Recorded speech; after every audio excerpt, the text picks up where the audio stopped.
Welcome to my YouTube channel, Know About Embedded Systems. In today's video, we will learn how to develop an assembly language program to find a smallest number or a largest number in an array. Let us start the video, but before starting the video, if you're a new viewer to my channel, kindly subscribe my YouTube channel, click on bell icon and share this video to your friends and colleagues. Let us start how to develop an assembly language program. So guys, if you want to develop an assembly language program for finding a smallest number in an array or a largest number in an array, first of all, you have to define one array. So whatever you're seeing on the screen, I'm going to define one array which is starting from 1 followed by 7 zeros, and like this I'm going to define first point. Second point, you should have one memory pointer. For understanding purpose, I'm considering here register R0. Register R0 will be pointing to the first memory location as a memory pointer. Second thing, you should have one register as a smallest number. So that means, so initially my R0 register will point to the first memory location, and data which is present in that will be considered as the smallest number in an array.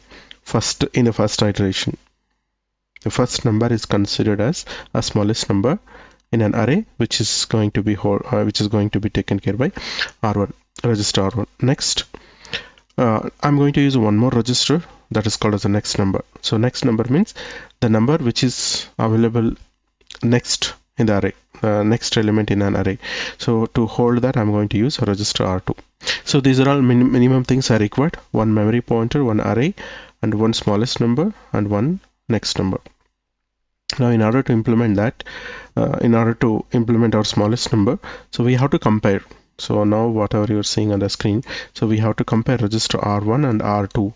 That's what I have written here.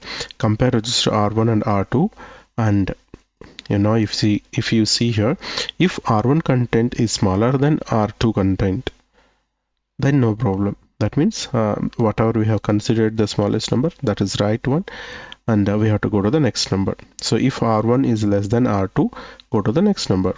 Okay.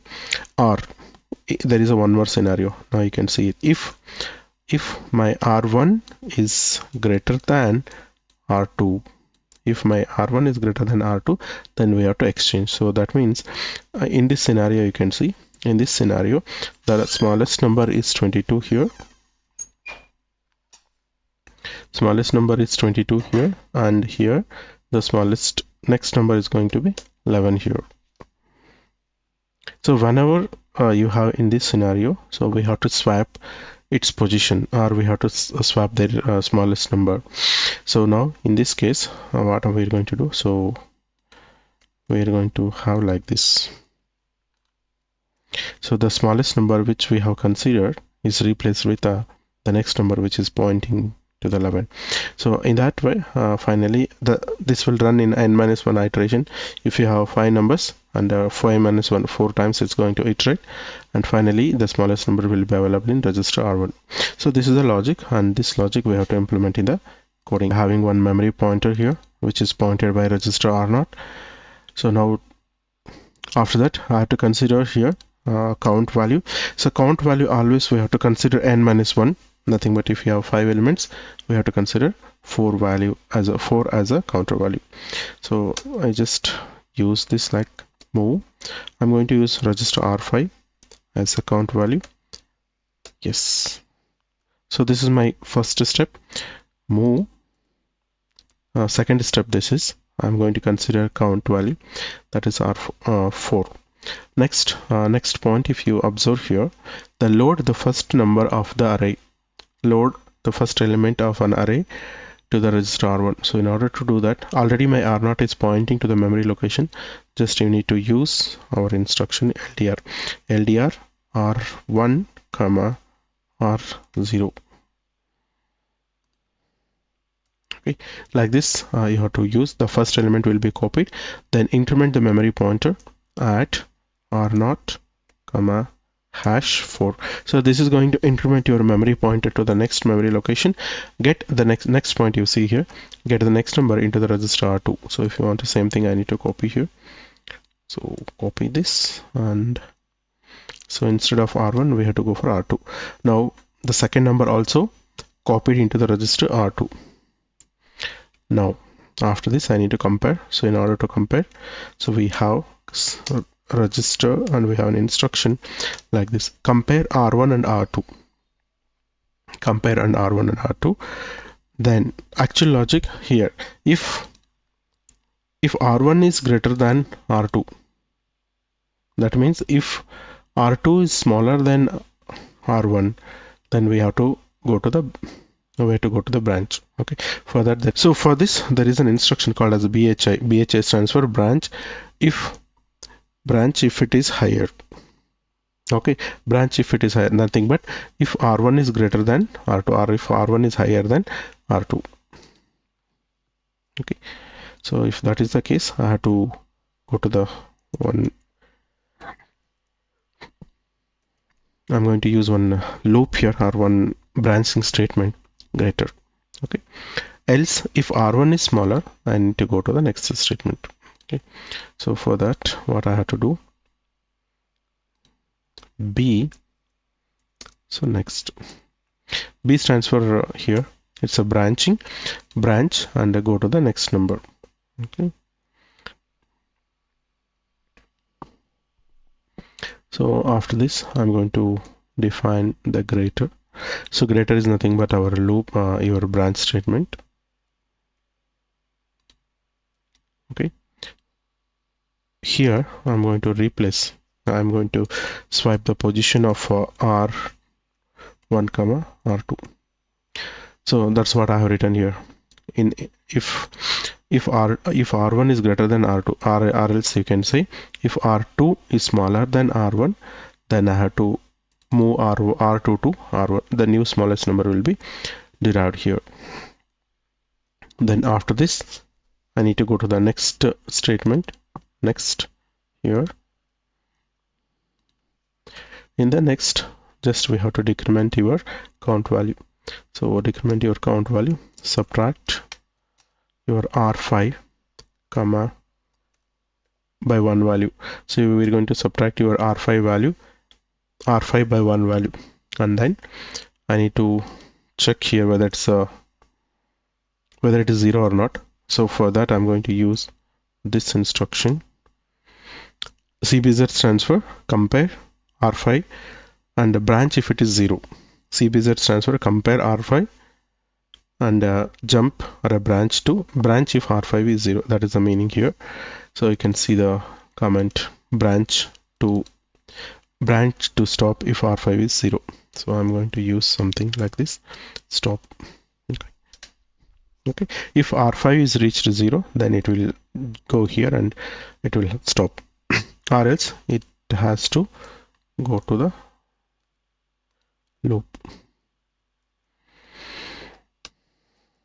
Okay, so now the program completed. Branch to the loop if R5 is not 0. If R5 is not 0, it is going to loop it.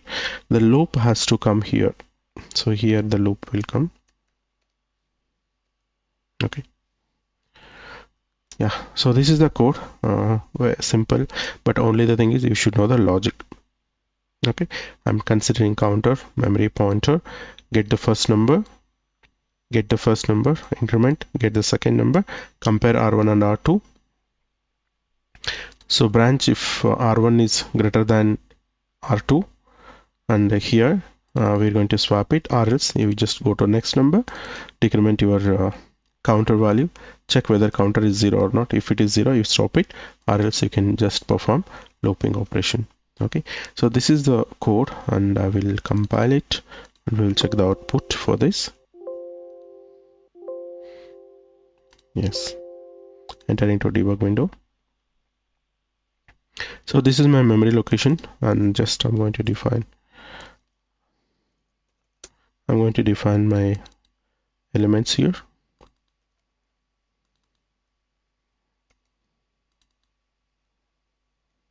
Okay, these are all my elements: 2 2 3 3 4 4 1 1 and 5 5. Okay, now we will check one by one. So now R0 should load with a memory pointer address. You can see the memory pointer address is 1 followed by 7 zeros. Yes, it is loaded R1, R0. Then R5 should load with the 4. So why we are loading 4? You should know one important thing. If you have n elements, the n-1 comparisons will happen. That's why I have 5 elements. I'm considering count value as 4. So that's why R5 now it's loading with 4. Then you take first element, that is 22, is loaded to R1 by considering R1 as the smallest number. This is my smallest number. Now I'm going to increment R0 by 4 position to get the next number.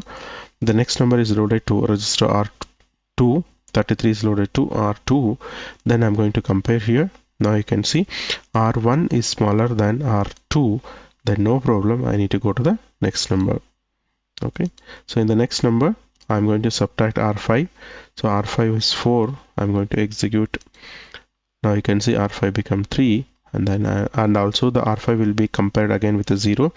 If not, I'll go back to loop. So now the second iteration will start here.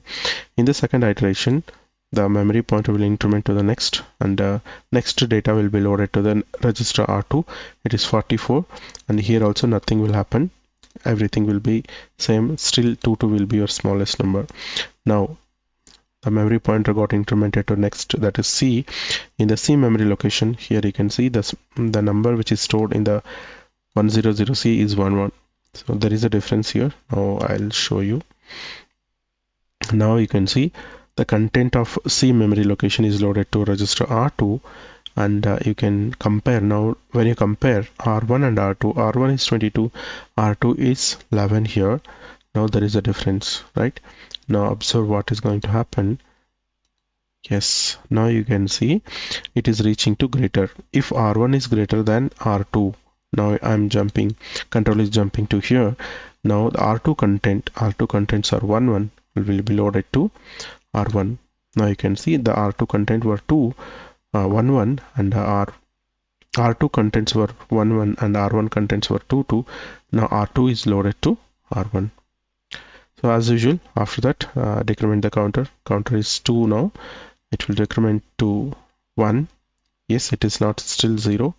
The process will be repeated one more time. And the last iteration, the last number is 55 loaded to R2.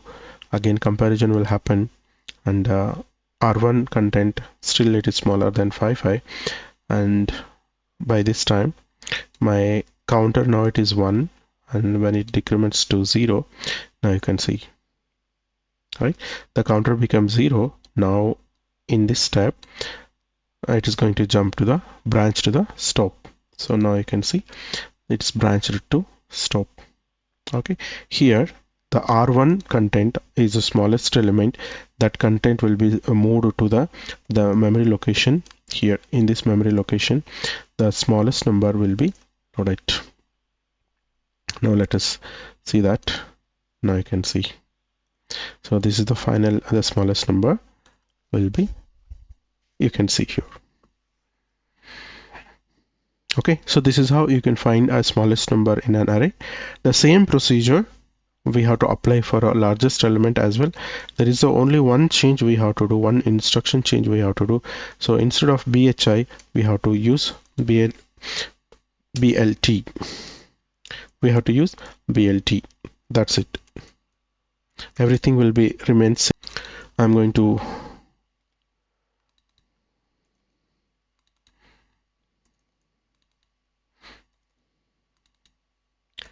okay, so I have defined 4 numbers, 4, 4, 5, 5, 6, 6, 7, 7, and 1, 1.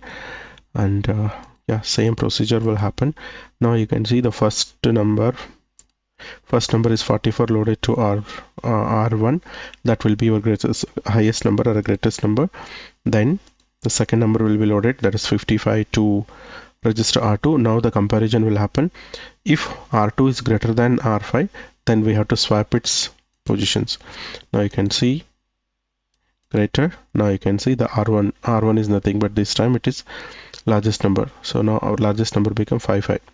After that we have to go to the next number, the loop back. The next number is 66. Okay, the 66 loaded to R2. Again comparison will happen between R1 and R2. Now you can see 55 is less, 66 is greater than 55. We have to swap these two, at least two. Now we have to move it to R1. Now the 66 is moved to R1. Again the iteration will go again. Now finally 77 is moved and again compared here. So 77 is greater than 66. Again the 77 will be moved to register R7, and finally the last number is 11. 11 is moved to R2. The comparison will happen. 77 is greater than 11, so this time nothing will happen. And finally the largest number will be stored in the last memory location of your memory. So this is your array, and this is your largest number. 77 is your largest number. So in this way, in a single program, you can do only one change in order to find the smallest number or a largest number. Both are having same logic with one instruction change. So I hope this video is an informative video. If you feel this video is an informative video, please click on like button and subscribe to my YouTube channel, and click on bell icon and share to your friends and colleagues.